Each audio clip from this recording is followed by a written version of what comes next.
Pinalinis ko nga kay Jowa yung ibabaw niyan kumarites para maging istakan nga ng aking paninda. Kahapon pa nga ito nung nag-ayos ako ng mga paninda. Tingnan nyo naman pag hindi mo nga kagad naiayos yung mga paninda mo ay makalat dito. Nagbukas na nga muna ako ng bintana. At syempre pagkatapos ko magbukas ng bintana at nilipat ko na nga rin po yung ating kalendaryo. Ito lang kagandahan ng kalendaryo na to kumarites. Aba hindi mo na nga kailangang paulit-ulit na bumili. Taon-taon mo na nga rin iyan nagagamit. Tapos diretso na nga rin ako nagligpit ng mga kalat sa lamesa. Minsan kasi yung mga maliliit na kalat, paghahayaan mo lang iyan, talaga namang magiging sobrang makalat na. May ipon at may ipon nga po iyan kapag hindi mo kaagad mailigpit. Nilagay ko na nga sa maliit na drawer yung mga abubot dyan, tapos yung mga labahan ay tinabi ko na. Ano ko na nga po itong printer namin para hindi nga po iyan naaalikabukan. Tanghali na nga po ako nakapag-asikaso dyan dahil nauna nga po yung pagkakapi ko. Tapos nag-scroll na nga ng cellphone. So ayan yung helmet nga ay nilagay ko na doon at sinabit ko na sa lagayan nila. Dumating na nga po itong Champ Bites kong na-order at i-display ko na nga rin siya. Sakto naman nga po ay binili na kaninang umaga nung Champ Bites na natira na 4 na peraso. Kaya ayos ko nga po siya dito sa kanyang lagayan para hindi nga po nakakalat sa lapag. Kita nyo na nga dyan kumarites na kaunti na lang talaga yung aking mga stock ng kape. So ayan nag-display na nga rin po ako ng iba pang Champ Bites. Mabenta talaga to sa tindahan ko kumarites kaya pag nag-order ako ay maramihan na.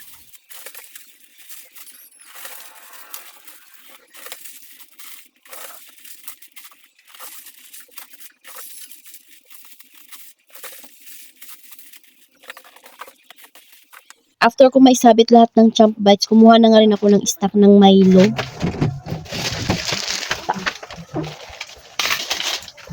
Thank you.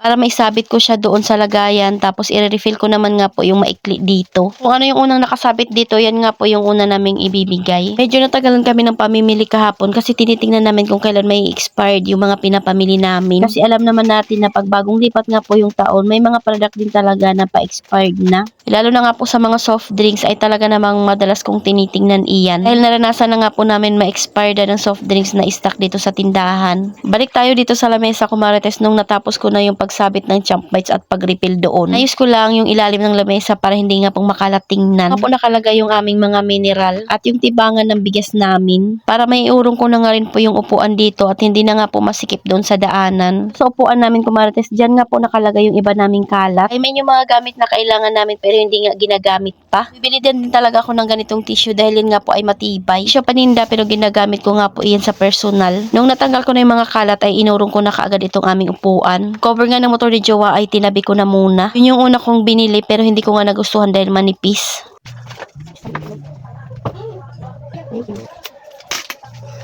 After kong maayos doon sa may bandang lamesa, dito naman nga po tayo sa mga biskwit at kape. Ito nga po yung kalong-kalong ko sa harap ng motor nung kami nga po ay nag-grocery.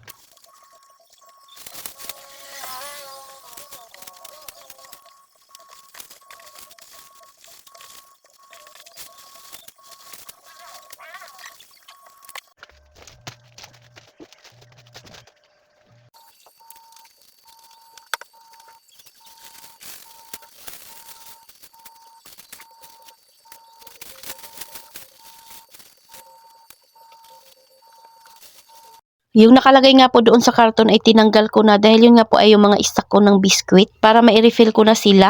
Yung taas nga po dyan kumarites sa dating pang nanonood ng mga vlog ko, dati talaga ay kalat iyan. Sabi ko kay Jowa ay linisin niya iyon para may paglagyan nga po kami ng mga kape na hindi pa namin i-refill. Yung mga biskwit na hindi pa nga po nauubos sa pag-refill doon sa kanilang lagayan. Mga kinukuha ko ng biskwit kumarites ay diretso ko nang nire-refill. Itong mga wire mesh pala dito na nakasabit sa harap ng tindahan ko, kung marami ngang mababait sa tindahan nyo ay hindi ito pwede. Dahil panigurado nga ngat-ngatin nila yung inyong mga paninda. Pag ako naglalagay ng pain sa mga bubwit, yung mga dikit-dikit, lalagyan ko lang iyon ng pagkain at itatabi ko sa sulok. Minsan may isa, minsan nga po ay 3 yung nakukuha. Kahit anong linis talaga natin sa bahay ay talaga namang nalulusot pa rin tayo ng mga mababait. So, ayun, natanggal ko nga po yung mga stock doon sa karton. Tinanggal ko na rin kaagad. Tingnan nyo at umaliwalas. Ko na sila inilagay sa pinalinis ko kay Jowa. Iba din talaga yung itsura ng tindahan pag hindi nga po nakarambol yung mga stock. Yung tipong nakaayos sila lahat. Kaya lagi talaga akong bumibili ng mga organizer na mapapakinabangan ko nga dito sa aking munting tindahan. Pero syempre yung affordable lang at talaga namang matibay. Yung tipong ilang taon mo siyang magagamit. Ano na yung mga ganitong organizer at kulay puti nga po yung madalas kong pinipili. Malinis kasing tingnan at yun nga po yung team ng bahay namin. Feel ko na doon yung mga tirang biskwit na wala pa nga pong space doon sa kanilang lagayan. Nilinis ko na nga rin po diretso yung harap ng tindahan. Ayan, at tinayos ko nga po yung mga stock. Tingnan ko nga po kung may space pa dito sa estante kaso wala na, tinayos ko na nga lang yung stock doon na nakalagay. Kaya naisip ko nga pong ibaba yung mga flat tops na nakalagay doon sa taas. At yung mga overload ay doon ko na nga lang din ilalagay. O diba, para ka rin nagtititris talaga sa tindahan mo. Kaya hindi rin talaga ako makapag-stock ng sobrang dami ko marites dahil wala nga po akong mapaglagyan. Nire-arrange ko na naman nga po yung harap ng tindahan para maging maayos at makita nga po lahat ng mga paninda. O diba, at nakapagkasya ko nga sila.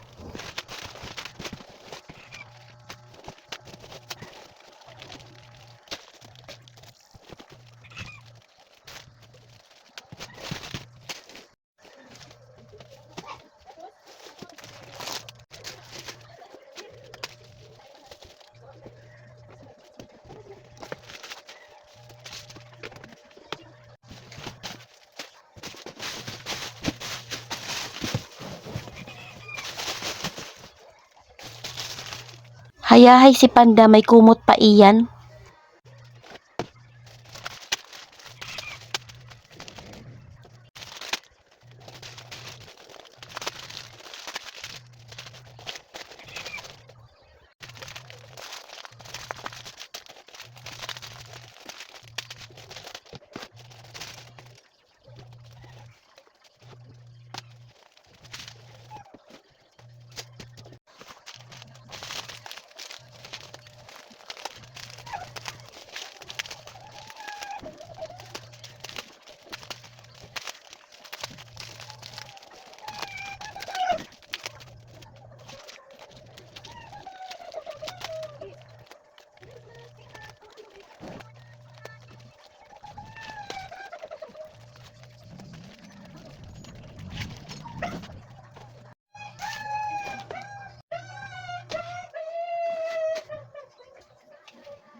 So, ayun lang muna ko marites. Salamat sa panonood. Follow for more. God bless us. At sana i-share nyo na nga rin po itong aking video.